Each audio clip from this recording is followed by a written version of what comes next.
talking from volleyball and football and cross country and all these good things where, we're seeing wins be accumulated. We're seeing results to now two teams who have been there, done that, been competing for district championships for against each other. years, against each other, know each other well. We're able to go and talk before the podcast. We're talking about how each other were doing, all that good stuff. We have the incredibly talented tennis teams from Southwest Legacy and Southwest High School. We'll start with ladies first. If you can introduce yourself, we'll go down the line, and then we'll go up to our gentlemen as well. So who do we have here from Southwest Legacy?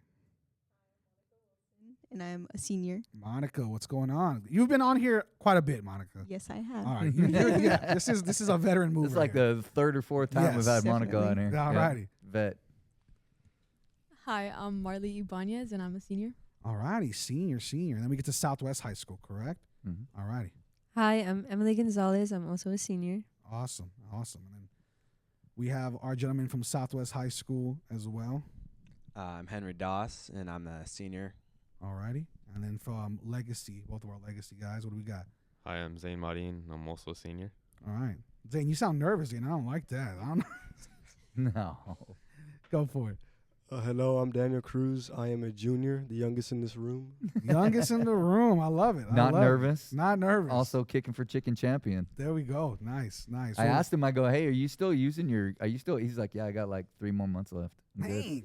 Been eating Cane's. Tell you what, he's on that Cane's diet. I'll tell you what, dude. You look good for eating all Cane's, brother, because you don't get like this unless you eat a lot of Cane's as well over here. Let me tell you. So let's start with our Legacy ladies, and then we'll get to our Southwest lady as well. Talk to me about just this team. Obviously, Monica, you've been here plenty, but as a leader on this team, you have a senior as well with you.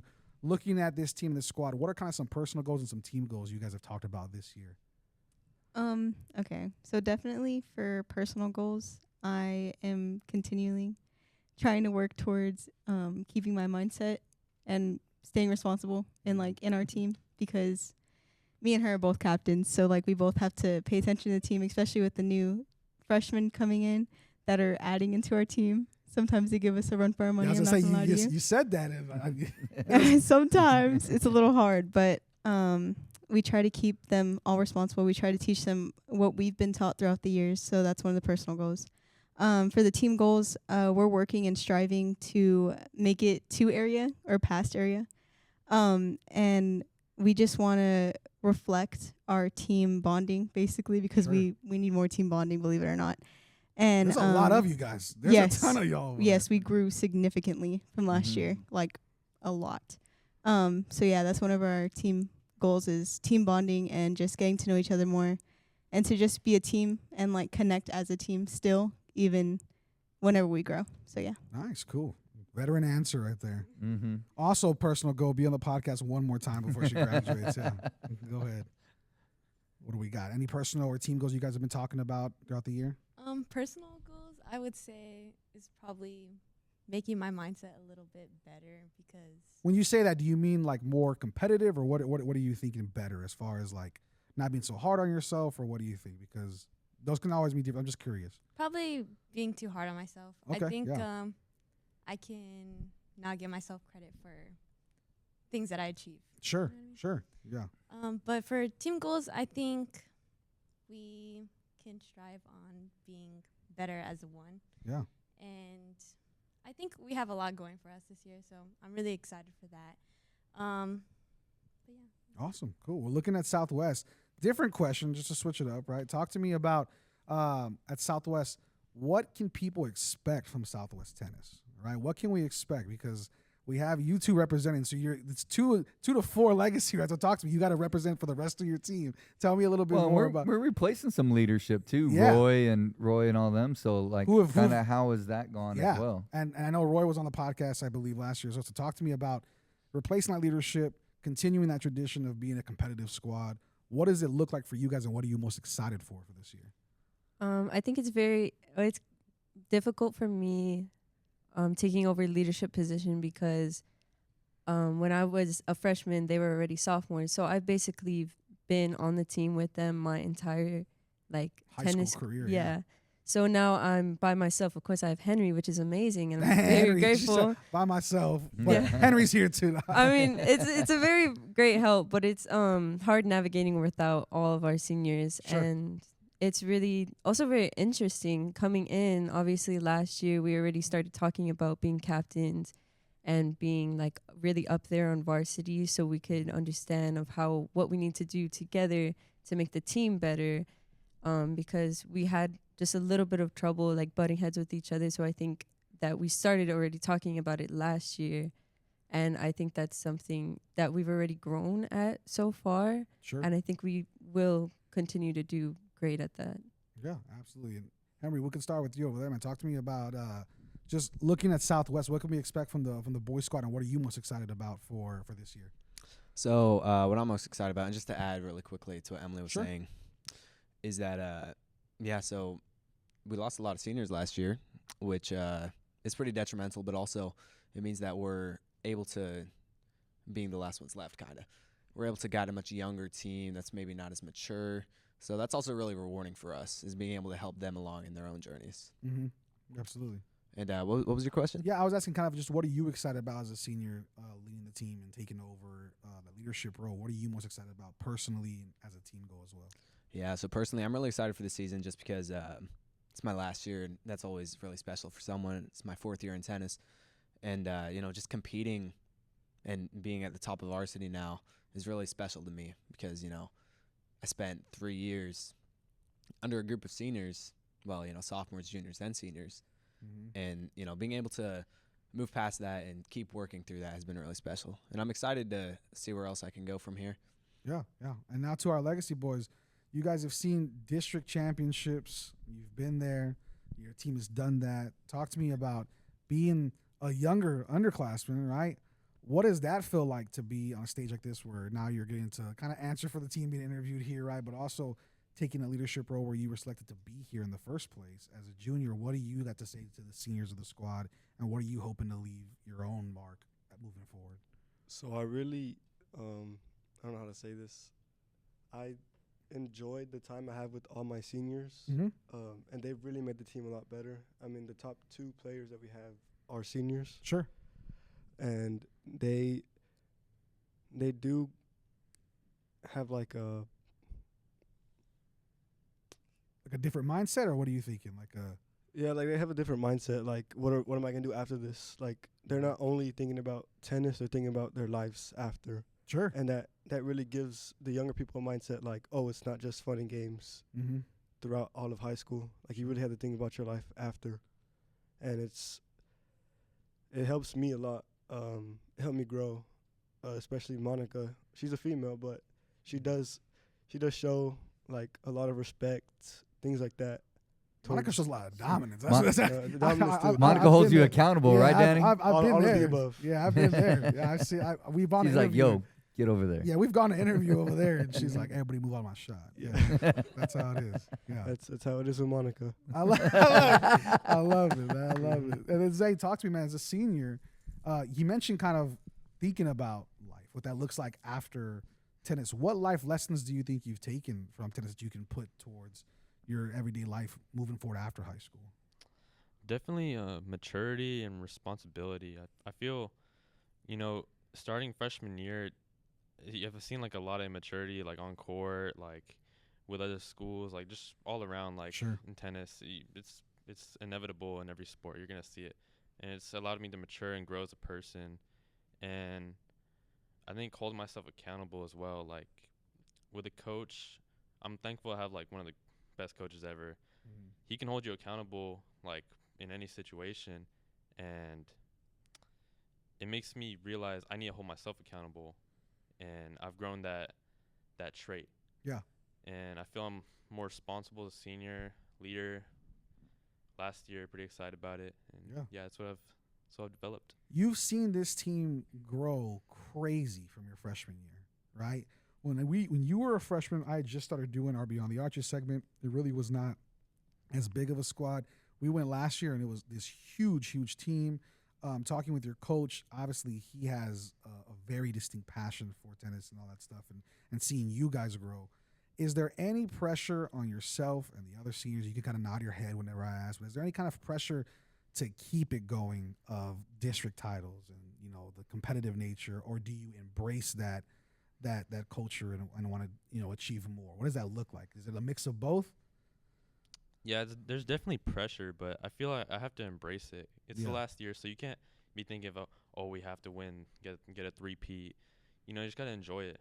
So Slight flex. Get a 3P. Whatever. Yeah. Go ahead. I want to kind of change the subject just a little bit, and that when you look at all six of these people, right. So you have a great group of students here now, and I don't think you quite understand the level of student athlete we have sitting with us. You have from national merit scholars to top 5 in their class to, you know, all of those types of things that every single one, when we were coming over here, we were talking about, hey, what class are you in? What's your class rank? Where are you going to school? What are you talking about?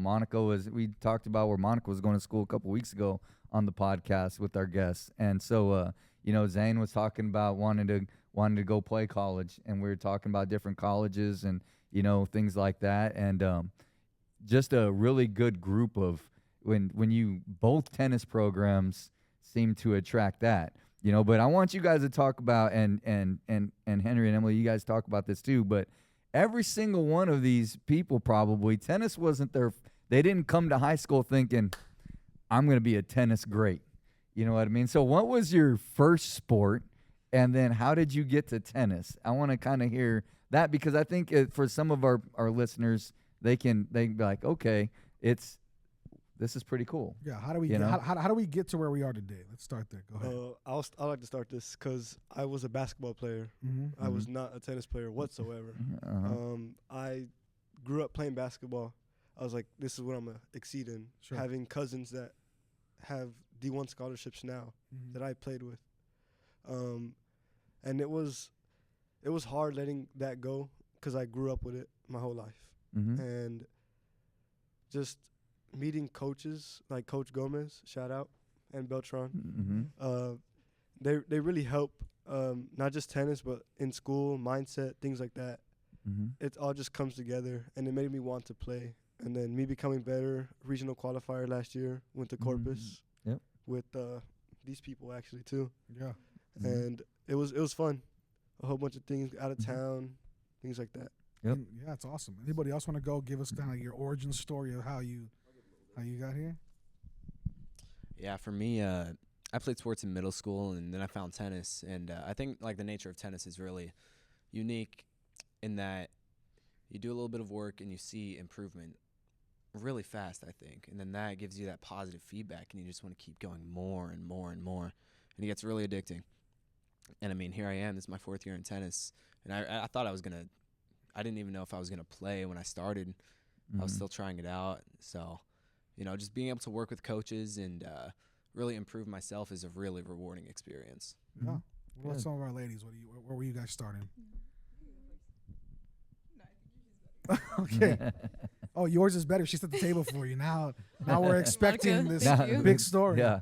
Well, going into high school, I wanted to do cross country and track. Okay.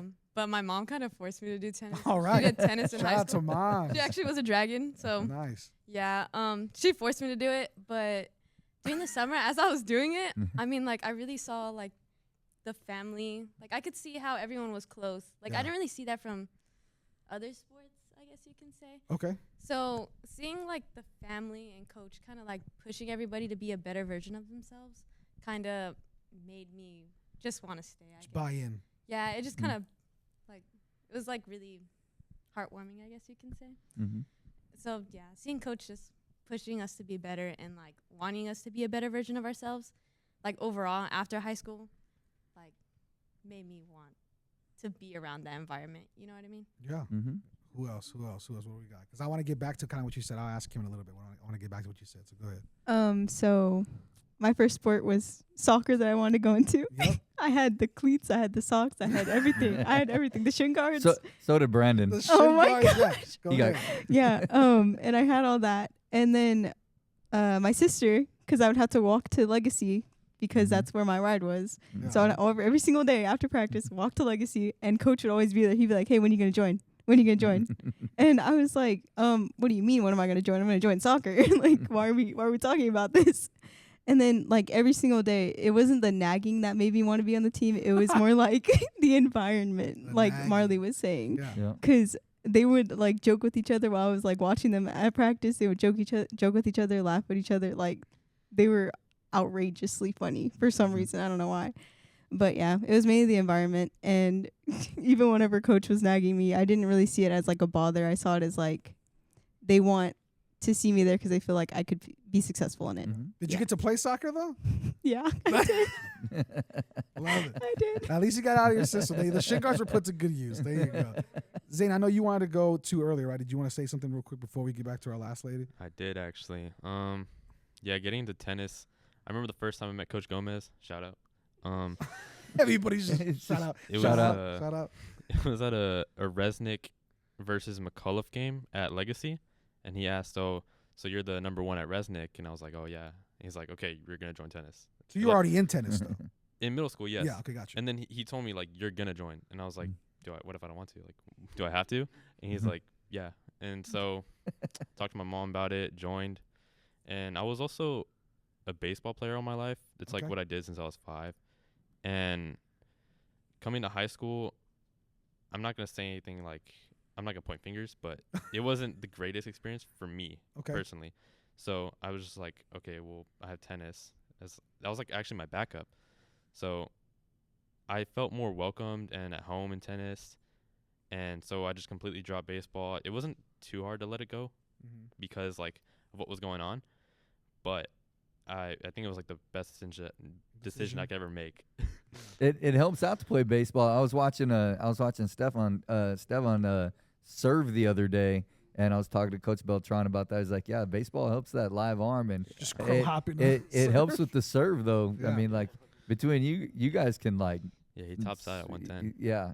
Whoa. And so, but I mean, my point is coming from baseball, that really it translates well to tennis that some people may not put together. Sure. What we got? Yeah. I also played softball. I think when I was 3, maybe 4, but really young, basically, like when I was a little kid, starting off at softball, and then I ended up playing for 10, maybe 11 years. And within that time, I also played soccer, volleyball, obviously tennis, and also basketball. And with playing all those sports, I didn't know what I wanted to do. I came into high school thinking I was going to do all 5 of those sports. Right. But obviously it was a lot, and I had other things that I had to take care of, like academics and everything like that. So I wasn't really sure, and tennis was basically the last sport I played in middle school, and I don't know what it was different about tennis to all the other sports, but it felt like home. I want to say, like, it was so much different. It was so much more calm. It was more competitive at the same time, and I just loved it. I think, something a lot of them mentioned that I wanted to ask you, Coach, real quick, and just a 30-second answer. I don't need like this long drawn out. Good luck. All right, but listen. A lot of them mentioned culture, right? You and I have talked for years that I was always the culture guy, right? Yeah. And you need, I feel like you really do need those people on the team, though, right? Yeah. Talk to me about, as a coach, how important is culture building just as much as talent of students that you get in there? Well, I think that it's okay. The 30-second version is that people are happiest when they find some place that they're included, they're respected, and they're valued. Yeah. One, and a culture and coaches create that culture in some way, shape, or form. Absolutely. We offer and Southwest does a great job of offering a lot of opportunities for kids to find that. I've had many disappointed kid that gets cut that I'm like, we have all these other opportunities where you can, they'll be excited to have you. And so I think that just maybe not tennis, that's where it's become that way. Yeah.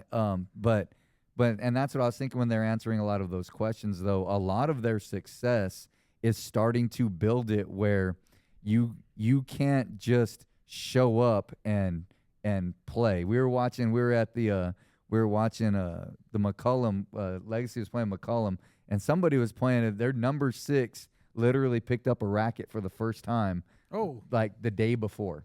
Nice. And you can't, if you go to Legacy, you can't be the number 6 on JV if you haven't been at practice for a while. You know what I'm saying? And the same thing at Southwest. If you can't make those teams without that, and a lot of that is because of the culture our coaches, both of our coaches, Coach Arceo, Coach Ludian, Coach Pena, and Coach Beltran and Coach Gomez, what they've all built, that kids want to be a part of that as they come in. And I think that that's a big thing. I think something that's special about tennis, though, that people may not realize is when you're the number 1, so like Zane is the number 1, right? Zane has to play the number 1 from the other school every time. There may be some sandbagging by coaches with some ethical issues, but for the most part, if you're the number 1, you're playing the best.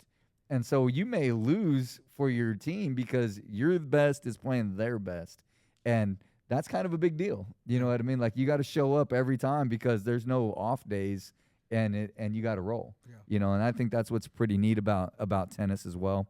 But really, just I'm more excited when I get to hang out with these guys and go to both the Southwest tennis matches and the Legacy tennis match. They're just a great group of kids. But you know, Monica's and Marley, and you have some of the top Dragon and Titan warriors in here. We're filling out National Honor Society stuff. We got you have National Honor Society people in here. You have tops in their classes, but they're also great athletes. Yep. And that's really what we want to be about, is a group that are great students who serve and who grow. And you listen to them a lot talk about how their coaches help them become the best versions of themselves, and that's really what we're about. That's and SWISD athletics.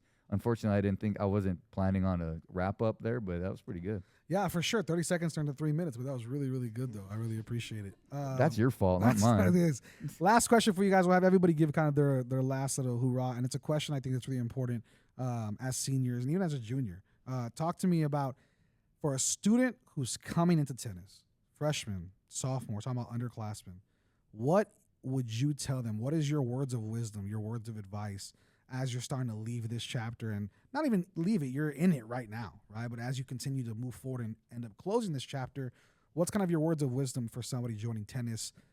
Because you guys truly, I don't know if you guys realize how important your generation, and when I say generation, I mean like the last 4 years of students, has changed this program significantly, right? So I'm an alumni of the district. A lot of us that work for the district are alumni of the district.